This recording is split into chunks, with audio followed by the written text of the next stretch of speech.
que ninguém sabe para onde o mundo está indo. Estão caindo os tabus, né? O que a gente encontrava? Empresa que falava, eu não vou falar desse tema. Não somos ainda equipe ciborgues, né? A gente tem humanos dentro das empresas e a gente precisa falar sobre emoções e relacionamentos.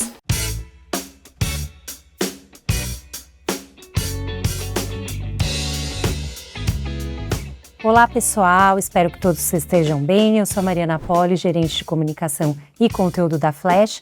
A gente está aqui para uma mesa redonda para fazer um aquecimento do Flash Humanidades, que é o nosso evento anual em que a gente traz grandes personalidades internacionais para discutir o futuro do trabalho. Esse ano a gente tem a honra de receber Steph Arel, uma das maiores psicoterapeutas da atualidade, é uma grande pensadora também do mundo do trabalho. A gente vai fazer uma conversa que o Danilo Lima, nosso diretor de marca da Flash, e a Camila Magalhães, sócia da Caliandra, que é uma empresa especializada em treinamentos socioemocionais no mundo do trabalho. Prazer, gente. Obrigada por aceitar nosso convite. Obrigada. Então vamos lá, gente. Vamos começar nosso debate. Danilo, você esteve no SXSW esse ano. A gente levou uma caravana de líderes de RH para o Texas. E uma das grandes tônicas, né, do evento esse ano foi a questão da solidão. Esse tema apareceu muito, né?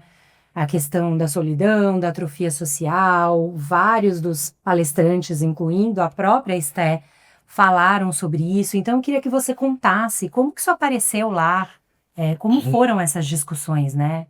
A questão da tecnologia, ela foi o epicentro do South by Southwest esse ano, principalmente a inteligência artificial e a computação quântica, mas principalmente a inteligência artificial. A primeira coisa que ficou muito claro no South by Southwest esse ano é que ninguém sabe para onde o mundo está indo. E isso tem causado uma angústia, uma incerteza, uma ansiedade em todo mundo.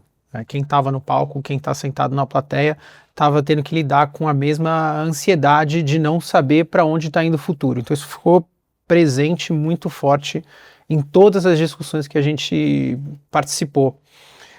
E talvez como fruto dessa ansiedade do futuro, dos tempos modernos, surgiu também muito a questão da apatia social e da solidão. Em destaque, principalmente essa conversa ficou muito evidente num papo sobre a geração Z e o mercado de trabalho.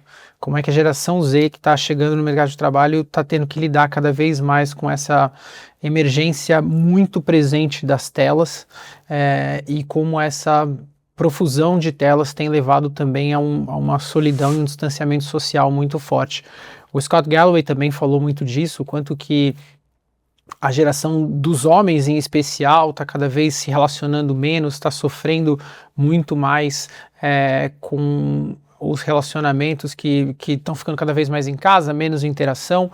A primeira palestra de abertura do South by Southwest foi sobre saúde social, sobre o quanto que a gente precisa cuidar da nossa saúde social.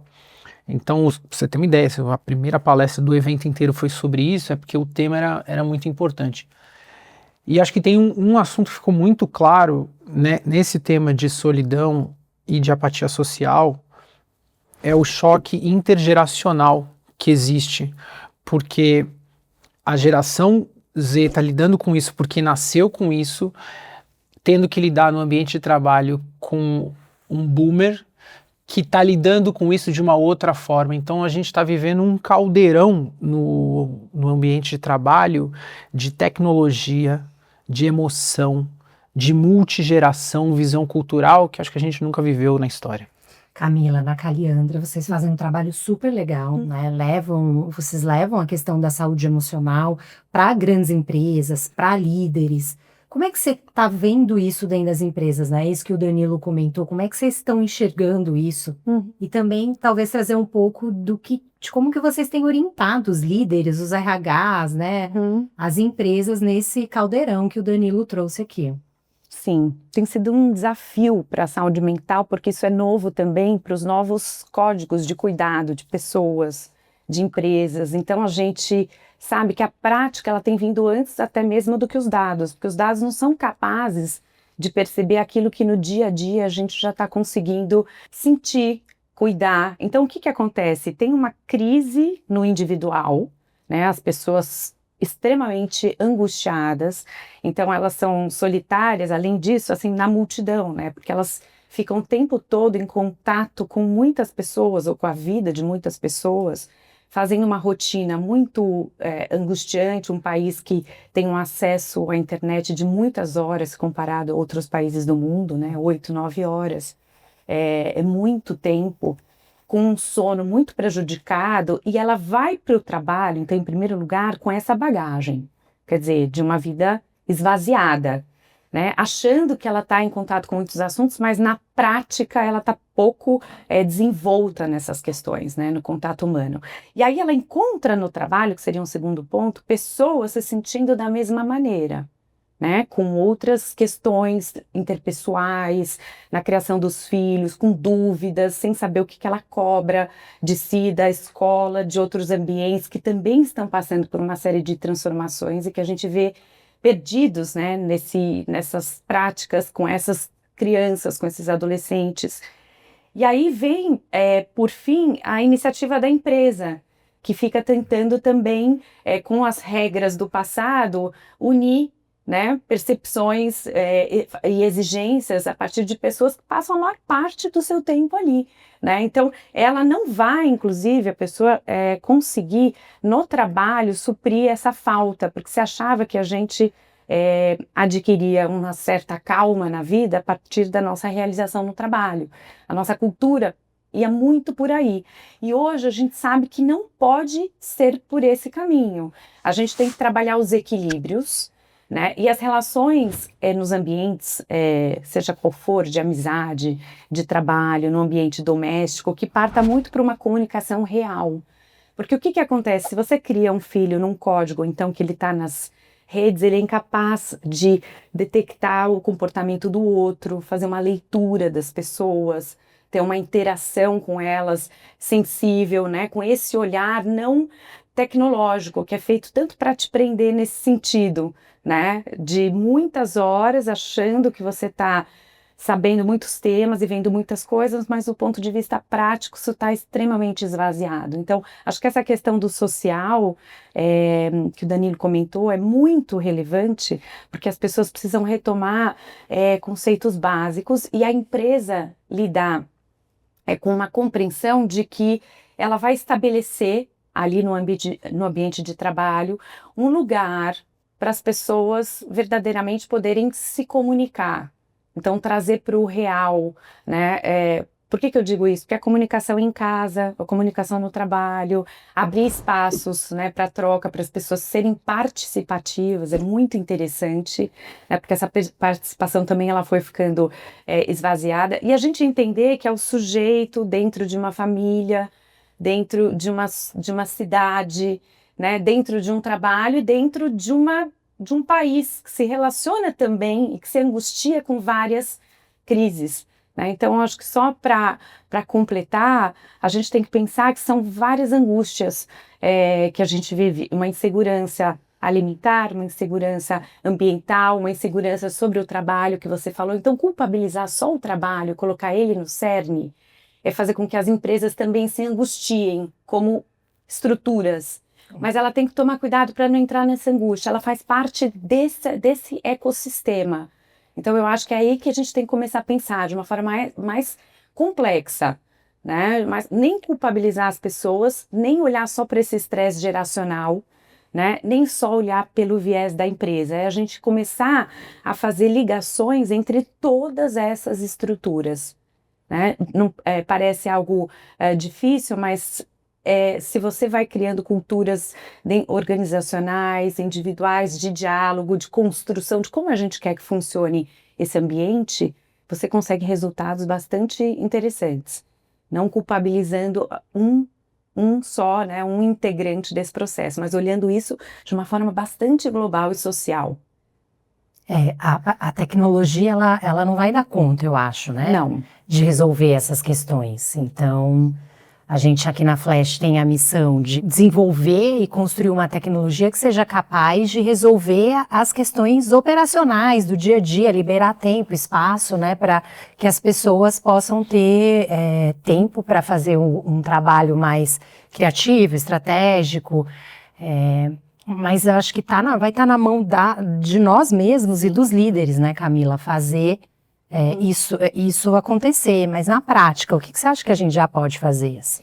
Eu acho que na prática a gente precisa ter rodas de conversa, por exemplo, né? Então você precisa ter um entendimento do que as pessoas estão no ambiente de trabalho, por exemplo, sentindo e também sugerindo. Né? Então, essa escuta, né, dessa sugestão. Um treinamento de uma liderança não é uma responsabilização da liderança, muito pelo contrário. Eu acho que a gente consegue uma detecção precoce de questões a serem conduzidas, melhoradas, a partir dessa criação de espaços de troca, espaços de avaliação também, né? Avaliações que no passado eram todas explícitas, hoje a gente entende que uma boa prática é você anonimizar isso, cada um poder, em vários critérios, cada sujeito da empresa poder avaliar a si próprio e a relação dele com o trabalho, seja tamanho da minha equipe, eu consigo dar conta, não consigo, com quem eu falo sobre isso, o número de horas para eu desenvolver isso é suficiente ou não.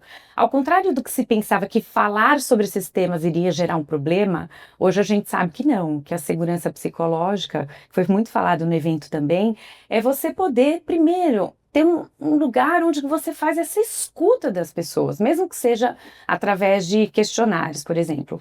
Mas se você tiver uma liderança que ela é capaz de também fazer essa escuta, seja individual ou em ambiente coletivo, e ela ser treinada para isso, é muito interessante, porque vão surgindo temas que você nem imagina que estão ali acontecendo no dia a dia das pessoas. Então, por exemplo, a gente estava numa empresa agora que eles convivem muito, é exigido um desempenho muito grande, todos sabem, a característica daquela empresa é ter pessoas de um nível absolutamente técnico e de desempenho, e competitivo, porque dali vão sair pessoas que vão para o mundo exercer aquela determinada tarefa, mas eles só exigiam o desempenho sem dar um espaço para comunicação interpessoal. Isso foi muito interessante, a gente levou essa técnica, né, que é o seguinte, por exemplo, as lideranças têm um espaço para elas trazerem como é que eu lido com isso. Às vezes são temas que parecem simples, mas na nossa vida pessoal, o que é simples num casal é que, por exemplo, precisa ser falado. Que muitas vezes o não dito vai gerando um constrangimento muito grande, uma fantasia. Ah, ele não falou isso, então acho que gerou aquilo. A gente mais do que nunca no mundo precisa ter um espaço para as coisas serem ditas. E isso precisa de treinamento. Então você faz uma avaliação, dessa avaliação, por exemplo, que a gente fez nessa empresa, a gente percebeu que as pessoas diziam, olha, eu tinha uma expectativa de que as pessoas me ajudassem nessa técnica. Eu achei que haveria uma colaboração. Mas ninguém nunca me sugeriu nada. Aí o outro passava a dizer, puxa, mas eu achava que se eu fosse te oferecer isso, uma ajuda, alguma coisa, você ia interpretar como eu estou dizendo que eu sou melhor do que você. Então, as coisas que não foram ditas, né? Numa equipe de excelência. O nosso chefe, eu acho que ele compara quem entrega mais rápido ou quem responde fora do horário. E aí ele dizia, não, eu não quero que ninguém responda nada fora do horário. Eram fantasias, né? Nesse conflito de geração, só tem um jeito de você sanar isso, você colocar as pessoas para conversar. Só que para isso você precisa criar um tempo para esse espaço. É uma vez por mês, pode ser funcional. Então não é nada muito exigido. Você detectar também nesses questionários alguns pontos. Essa pessoa tinha a expectativa de conciliar melhor a vida íntima com a vida laboral. Então ela achou que aqui era um espaço em que teria um caminho para isso. Ou, por exemplo, as crises das masculinidades, né? As empresas, elas estão precisando de espaço para os homens falarem. Porque tem um lugar estereotipado da figura masculina, que é o lugar do prover, do desempenhar, do dar as regras, do não expor meus afetos, que isso é uma fraqueza. Isso está voltando na nossa sociedade. né? Tem comunidades masculinas que, ao se verem diante dessa angústia, estão ficando ainda mais rígidos com isso e culpabilizando o novo sistema. Não, essa juventude, ou são as mulheres, ou são os diferentes que entraram nessa empresa. Não, todos são bem-vindos. Então, eu acho que o ambiente tem que entender isso, né? Existe uma pergunta assim, acho que a gente está vivendo um processo muito importante de lidar com a vulnerabilidade. Uhum. A empresa precisa aceitar a vulnerabilidade do colaborador, quase num paradoxo de performance versus vulnerabilidade, né? Sim, Aí você traz a questão do espaço de conversa, sim. que o espaço de conversa ele é o caminho para você começar a se abrir vulnerável para a empresa, para a liderança. Uhum. A minha dúvida é como é que a gente pode criar ambientes mais empáticos para que, quando esses canais sejam abertos de forma institucional, a pessoa consiga se colocar. Porque o que a gente muitas vezes vê são práticas de RH que estruturam isso na empresa Uhum. de uma forma institucionalizada, mas aonde a empatia não está construída, então o colaborador ele meio que se vê obrigado a se Fica colocar, protocolar, né? protocolar. Então como construir a empatia para que esse ambiente de conversa possa florescer? Eu acho que primeiro é um método, e eu acho que quando é o RH dentro da empresa, ele é quase como se fosse assim, dentro de uma família um tentando cuidar do outro, aí quando chega um analista, por isso que a gente é alguém de fora, porque você precisa ser alguém de fora para ter um distanciamento na condução dos conflitos, senão a pessoa sempre entende, é minha obrigação, vou ter que fazer, estão esperando isso de mim. Não precisa ser algo genuíno nesse sentido. Quando você avalia, detecta questões que são do sujeito ou do trabalho, a empresa, ela primariamente, ela tende a lidar com as questões que são pertinentes ao trabalho, que estão gerando estresses para as pessoas. E ali você tem uma série de indicadores. Na outra questão é o que você está falando, do que é do sujeito para ele se sentir ali amparado naquilo. Se você tem um protocolo para aquilo no sentido orientado, olha, isso vamos lidar dessa forma, e ele é genuíno, você não está obrigando as pessoas, você está colocando temáticas, né? Então, por exemplo, se você fizer reuniões temáticas, isso é um produto. Se você fizer uma palestra colaborativa, isso é um outro produto. Se você faz um questionário, detecta quem está trazendo pontos daquela liderança, daquele jeito de trabalhar, daquela equipe que não funciona, você tem como ferramentas para objetivamente lidar com aquilo sem medo de dialogar sobre aquela questão. Né? Quando as pessoas não têm esse espaço, aí elas ficam soltando e eu acho que a culpa é do meu trabalho, que não fez nada, tal. Mas se você genuinamente faz alguma coisa, as pessoas não têm como jogar esse peso sobre um RH ou sobre um líder. Algo está tentando ser feito. Então, o que eu vejo? Eu entendo o que vocês trazem, porque a partir de muito tempo da gente atuando em crise, com lideranças, com as pessoas que estão adoecidas, não essas que estão... aquelas que vão ter que regressar ao trabalho. Como que você vai regressar? Qual que é a forma de eu te receber?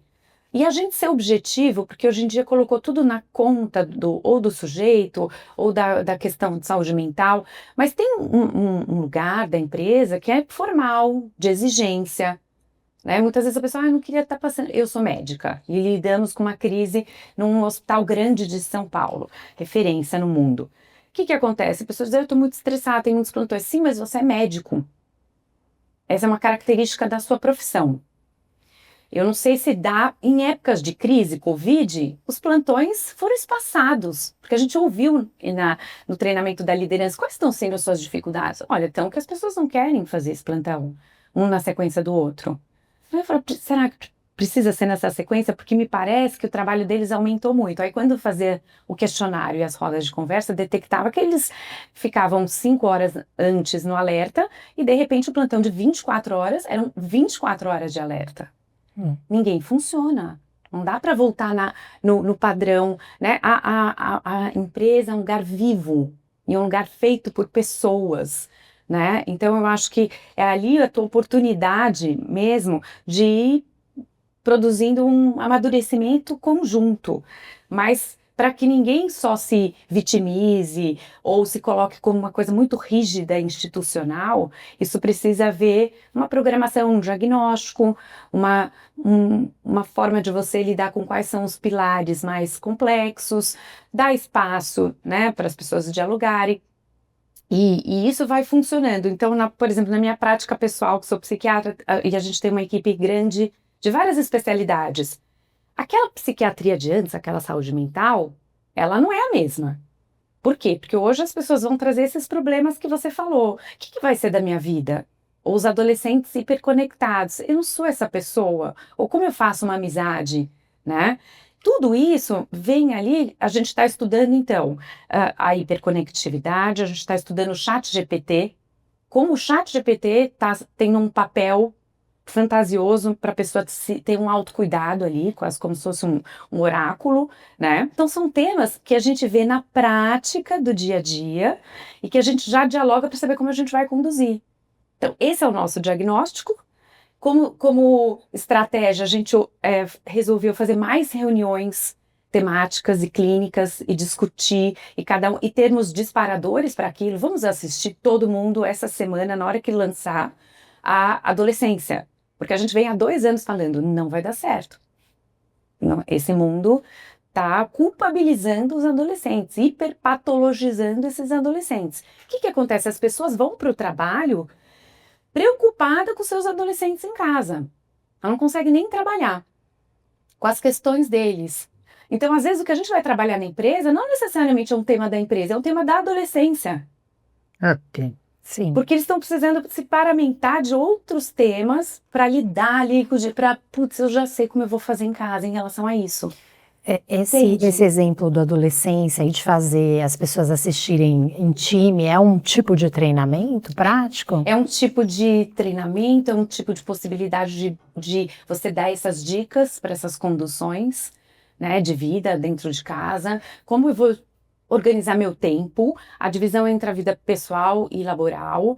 Quanto tempo a questão do sono, por exemplo, que é um grande problema no Brasil, um dos países com mais problema de insônia no mundo, um país em que as pessoas tomam remédio para acordar e remédio para dormir, e ao invés delas ficarem ali e na hora que elas vão comer, elas darem o tempo de comer, né, na hora que ela vai ouvir uma música, ela está se esquecendo, ela não está entendendo bem quais são os desejos dela, né? Por quê? Porque ela está tentando operar num mundo que é um mundo que exige desempenho, muito individualismo, né? Um mundo hedônico, se eu quiser ter o prazer, é aqui um prazer imediato, é no beber, é no comer, é no jogar, No consumir. é no consumir. Então, como o mundo é esse, a pessoa ficou colada nessa lógica e olhando e tendo um fear of missing out ali, pegando a vida dos outros, assim, putz, mas parece que eu não tô desse jeito, né? Porque aquele é o melhor, é o exposto, geralmente o melhor do outro. Eu queria te perguntar uma coisa sobre isso. Esse é um dos temas que a gente vai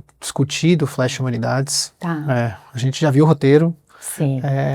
E tem uma questão importante que a Starper levanta, que é o impacto dos algoritmos e da vida nas redes sociais, essa ideia de perfeição. Como é que você está vendo isso? Eu acho super impactante. As pessoas vão para o trabalho com essa angústia latente daquilo que eu tô aqui, e é muito interessante, como é que tá aparecendo pra gente? Ela tá ali no trabalho e ela fica se sentindo insegura. É como se algo tivesse errado comigo, sabe? Porque não é só o desempenho daquilo que ela faz, mas aquilo que supostamente ela deveria mostrar, né? E daquilo que ela se compara com o outro e daquilo que ela pensa, mas será que no futuro, para eu ter sucesso ou para eu desempenhar, ganhar dinheiro e tal, eu tenho que fazer isso que essas pessoas estão fazendo? Quando, na verdade, você vê que tem uma crise de ofícios em que, né, a marcenaria, por exemplo, são ofícios que requerem um tempo de aprendizagem, né? Uma série desses estão sendo discutidos, tem até vários memes, né, na internet falando isso. A pessoa fala, para de ser DJ, por favor, vai fazer marcenaria. Por quê? São profissões que requerem essa habilidade. Mas as pessoas vão né, os jovens, 70% deles almejam serem influenciadores. quando na verdade é a inversão de uma lógica. Porque você vai influenciar alguém, supostamente no futuro, por algo que você vai aprender. E se não for influenciar alguém, aquilo que você aprendeu é o que é um pilar para você constitutivo, né? Não é aquilo que você mostra para o outro, é aquilo que faz com que você levante, fala, poxa, eu sei fazer isso, para eu relaxar eu gosto de fazer aquilo, é o trabalho que dá. Eu acho que a gente está numa fase em que a gente precisa se dar o trabalho. Senão, todos esses algoritmos ou esse suposto desempenho te enlouquece, porque você precisa, obrigatoriamente, seguir aquela lógica para você conseguir ter o olhar dos outros. E seguir aquela lógica não é você estar com você, é você estar fazendo uma imagem de si a partir do que o outro vê. E, obviamente, isso é parte da nossa autoestima. Então, a psiquiatria sempre estudou autoestima como um projeto de vida em que você precisa, sim, do outro para você se ver, mas a partir de uma troca, né? Você vê que o adolescente, por exemplo, ele é uma fase importantíssima dele se descolar dos pais, né? Os pais sentem uma certa estranheza, mas para eles se individuarem. Eles falam, mas quem eu sou? E ali eles vão se identificar mais com os amigos, naturalmente. Vão usar moletons iguais, que seria a defesa deles com o mundo, eles vão achar que o que você fala não tem tanto valor, vai mudando. E essa fase ela é necessária, né, para a vida, para você se constituir ali como alguém diferente daquele que te formou. Mas você perceber tudo isso é estar na vida. Agora, se você acha que o adolescente, que é a fase que nós estamos agora, de sucesso, aquele que o algoritmo te leva a pensar que você deveria se transformar, você criou uma angústia absurda, porque você não esperou o seu tempo de desenvolvimento dos seus valores, da identificação com seus amigos, por coisas muito diferentes dessa do desempenhar, porque a vida não pode ser uma busca ou de sucesso ou de desempenho. O sucesso hoje está no tempo, né? A grande moeda da atualidade, a riqueza do nosso momento é ter tempo de qualidade, né? Um tempo que você vai, até pode ser para não fazer nada, mas você conseguir perceber o passar do tempo. Então, e isso é tudo que as pessoas não têm hoje, porque ao elas ficarem presas a esse algoritmo, nunca é suficiente. Por isso que quando você sai um pouco, você se descola, né? Você tá numas férias, você fala, esse dia que eu deixei o celular de lado, olhar a vida das pessoas, ele rendeu, né, o tempo sentido. Não é o tempo cronológico, né, é o kairos, não é o cronos. É aquilo que você vai podendo sentir, pensar. E para pensar, para você ter insights e sair da angústia, você precisa viver a sua rotina de uma maneira menos comparada, de uma maneira assim mais tranquila, menos exigente do que será, né? E a gente tomar muito cuidado, inclusive nessa crise de gerações, não culpabilizar os jovens, porque eles estão sendo até vítimas, Sim. né? De um hiperdiagnóstico, de quererem colocar nos códigos diagnósticos dependências para eles, como se eles fossem culpados, porque eles não são culpados, eles fazem parte do mundo com uma crise, por exemplo, climática que a gente deixa para eles, né? Com pais que estão ali conversando na mesa do café da manhã e a criança tem 3 anos e ela está na internet, ela não está olhando para os pais, ela está aprendendo que ela tem que não fazer nada. É isso mesmo? Eu vou ficar aqui, eu não estou rendendo, eu não estou olhando, porque o pai está dando esse exemplo, né? E o exemplo é uma forma né? O seu exemplo é uma forma importantíssima de você ensinar algo para alguém. E assim vai indo. Eu acho que essa transmissão, inclusive, ela é extremamente relevante. A gente perdeu a capacidade de transmitir de pai para filho, de mãe para filho, de avó para o neto, algo, né? A gente está valorizando muito o que a gente vê na internet por minutos e não aquilo que se transmite.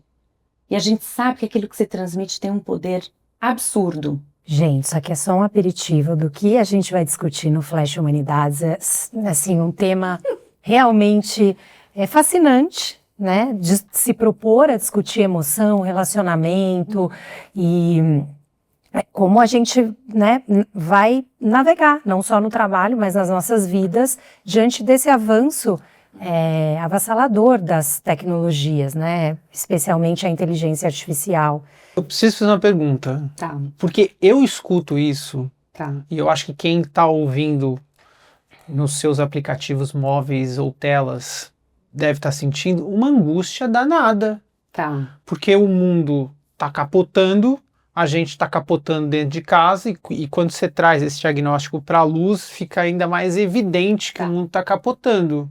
Fala alguma coisa pra gente respirar bem. Oba, vou falar. Não tem jeito. Pessimista, né? Mas aí, A peraí, minha sessão de ontem com a minha analista foi, ela terminou assim, ela é lacaniana, ela falou assim, como é que era a frase que eu te falei mesmo? O mundo tá perdido. Nossa. Eu entendi que a gente não vai mudar o mundo, a gente faz micromudanças. Acho que é isso que a gente precisa conversar. A saída, o contexto é esse, tá posto.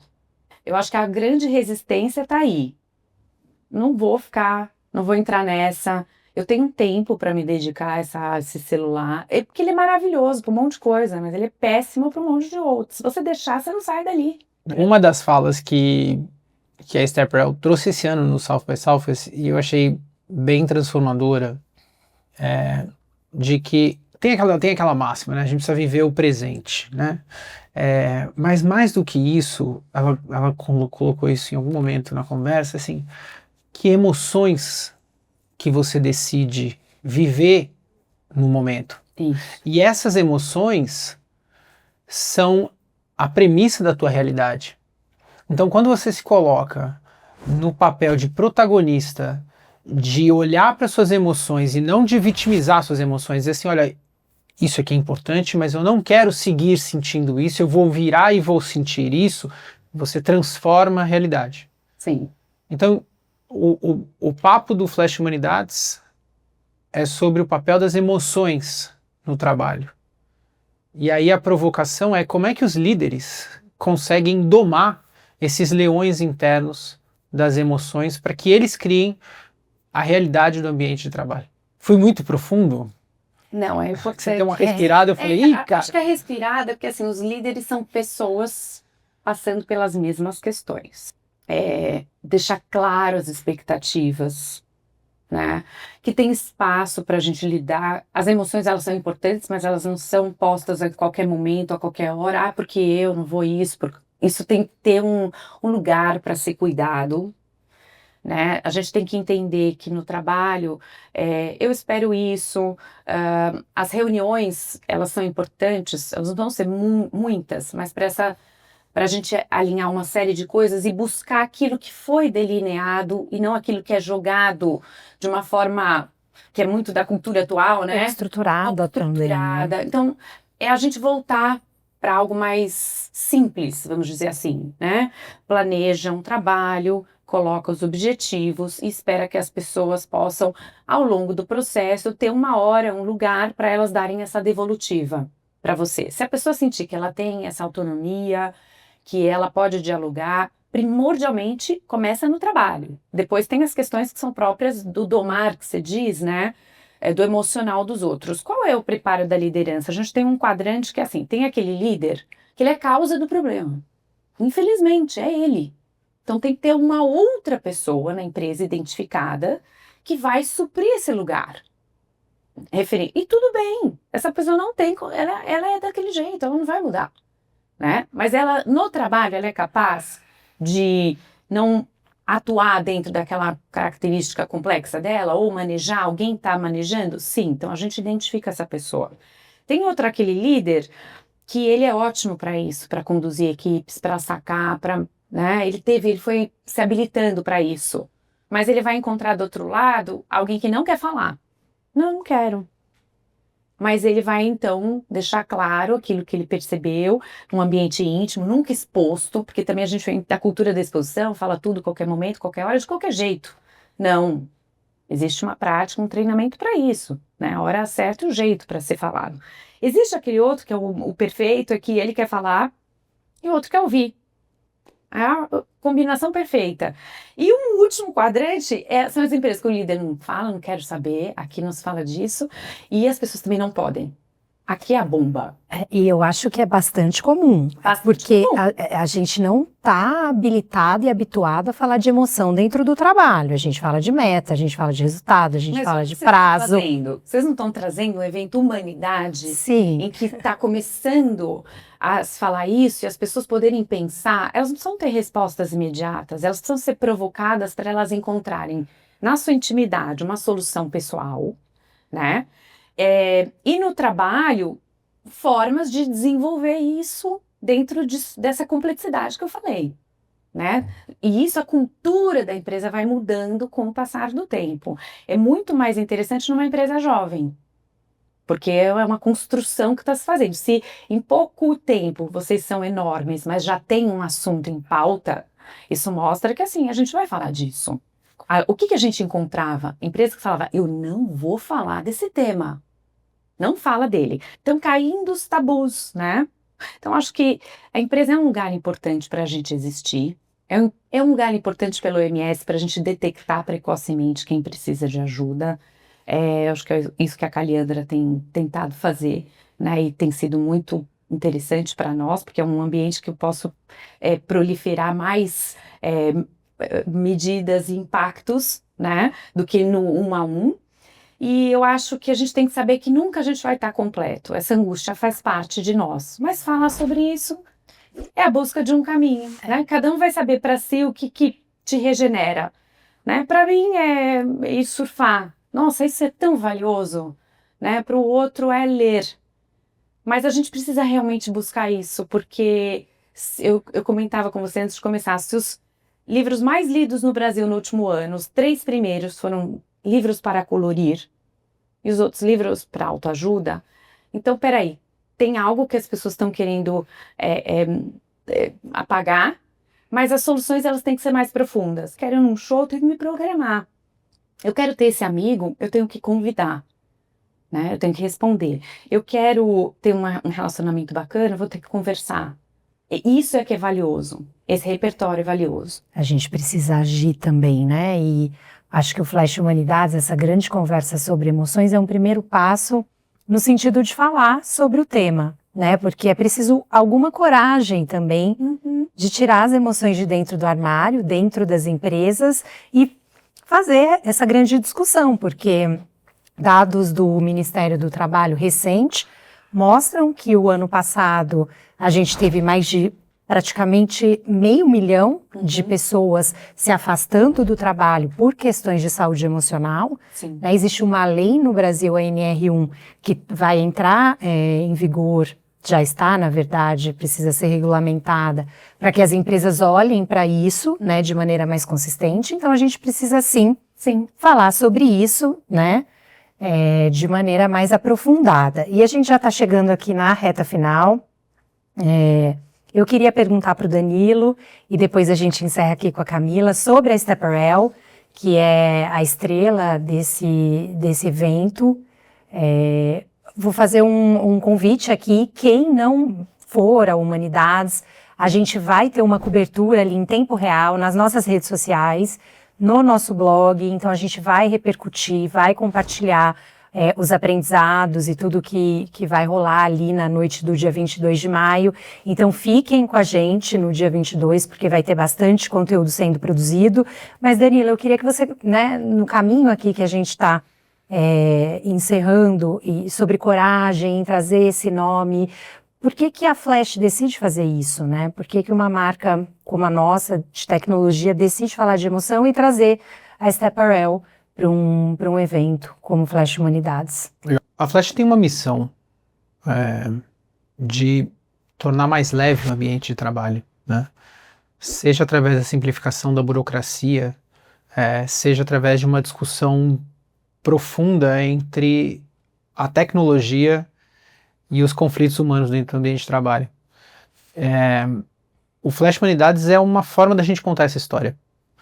E a gente já vem contando essa história, pelo menos há 3 edições, com profissionais que questionavam muito. É o momento que a gente para a loucura do dia a dia para olhar mesmo essa questão do humano nesse ambiente de trabalho E a Stepper era quase como o próximo passo natural desse evento que cada vez mais vai ganhando corpo e vai se tornando, vai se colocando como fundamental dentro da agenda do líder de RH.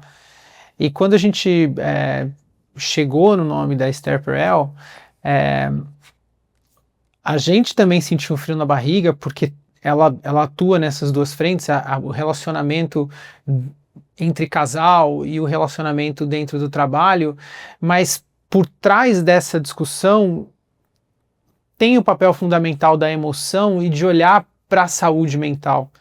Então a gente teve muita certeza de que ela era esse nome, principalmente porque o Brasil está entrando numa discussão séria, política, de leis, a partir da NR1. Então, assim, é um assunto quente com uma pessoa que é talvez a pessoa mais importante no mundo hoje que está discutindo essas questões. Então, a gente está muito feliz e a gente realmente acha que vai ter bastante conversa nesse dia e estamos empolgados. E aí, Camila, para encerrar, eu queria também que você trouxesse uma última mensagem, talvez também conectando com a questão da NR1. E a gente recebe você também no evento. Vai ser um prazer ter você lá na primeira fila com a gente. Obrigada. Então, acho que foi uma decisão de vocês muito acertada e coerente com essa iniciativa, essa política. Traz uma angústia para vocês, porque a empresa está tentando trazer uma resposta, mas eu acho que traz um alívio por pensar que pessoas como ela estão pensando isso no mundo, né? Isso é uma questão global. E a gente está tentando fazer o nosso papel dentro desse cenário, né? Trazendo essa discussão, entendendo que o ambiente de trabalho é um ambiente mais do que funcional, ele é relacional mesmo. É o que a gente traz da vida, a gente vai projetar no trabalho. E as pessoas começarem a pensar nisso, ou essa forma da Esther falar, e é super compreensível que ela venha do relacionamento, do que é de casa para dentro da empresa, porque, querendo ou não, a empresa é esse lugar mesmo de uma potência de relacionamento humano. A gente pode estar extraindo o que é melhor de cada um dentro da sua subjetividade e não a gente buscar as pessoas seguirem padrões que estão aí, né, tendo sucesso ou visualizações, coisa e tal. E eu acho que ela tem falado isso porque existe uma potência muito grande em cada um de nós, né, com a nossa forma de ver a vida e de aproveitar. Quer dizer, na maior parte do tempo a gente está com a gente mesmo, né, a gente está pensando nossos objetivos e encontrando valor no estar, né, no ser, não no ter e não no atingir algo. Então eu fiquei muito feliz, eu acho que com a NR1 o que a gente tem caminhado nesse momento é isso, ela já existe faz tempo, ela foi adaptada para um cenário atual, óbvio, em que olhar para os indicadores de saúde, dado que todo mundo acaba se afastando por alguma condição que seja originária do trabalho ou não importa, porque essa pessoa vai estar no trabalho, então isso também caiu por terra, e a NR1 está atualizada aos principais estudos internacionais, né? Então a pessoa precisa ter avaliações, checagens, né? Hoje em dia a gente tem uma série de instrumentos interessantes para isso. A partir dali você entender, então o que antes ficava cego as empresas, hoje a gente vai entender, e estabelecer, né, medidas para o sujeito ou para a relação dele com o trabalho. Se vem da liderança, se vem das exigências, se vem do desempenho, isso tudo tem como falar. E eu acho que essa palestra de vocês também mostra o seguinte: falar de um sujeito que funciona no trabalho, talvez não seja só no trabalho falar de trabalho. Esses ajustes podem ser feitos. É a gente falar de temas humanos. Então, quando eu soube do evento de vocês, eu gostei muito, porque é falar sobre um tema humano. E eu acho que muitas vezes quem está na empresa quer ouvir isso, né? Sim, a gente... mais do que simplesmente temas do trabalho. Não somos ainda equipe ciborgues, né? A gente tem humanos dentro das empresas e a gente precisa falar sobre emoções e relacionamentos. Gente, muito obrigada Danilo, obrigada Camila. Eu vou fazer de novo o convite para vocês que estão aí. Sigam a gente no Instagram, @meuflash. A gente vai fazer uma cobertura ali em tempo real do evento com a Esther Perel e esperamos todos vocês conosco no dia 22. Obrigada, gente. Até a próxima.